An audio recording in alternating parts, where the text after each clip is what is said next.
Ысык көлдүн Чолпон Ата шаарында 14-майда Шанхай кызматташтык уюмунун эл аралык марафону старт алат. Бул тууралуу Дене тарбия жана спорт департаменти кабарлады. Ысык көл марафону быйыл 10-чу ирет өткөрүлмөкчү. Эл аралык мелдеш ШКОга мүчө өлкөлөрдүн интеграциясын чыңдоо, ички жана тышкы ивент туризмди өнүктүрүү, ошондой эле калк арасында сергек жашоо образын даңазалоо максатында өткөрүлөт. Бул мелдеш Кыргызстандагы ири спорттук иш-чаралардын бири болуп саналат. 2021-жылдан тартып ШКОнун Ысык көл эл аралык марафонунда тиешелүү нормативдерди аткарган спортчуларга Олимпиадага, дүйнөлүк чемпионатка жана Азия оюндарына лицензия берилет. Марафонго Шанхай кызматташтык уюмуна мүчө өлкөлөрдүн алдыңкы спортчулары, Кыргызстандын жеңил атлетика боюнча курама командасынын мүчөлөрү жана башка спорт сүйүүчүлөр катышат. Быйыл мелдеште 3000ден ашык киши болору күтүлүп жатканы айтылды.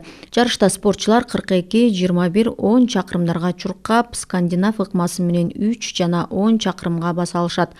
Марафондун байге фонду 1 000 000 сомдон ашат.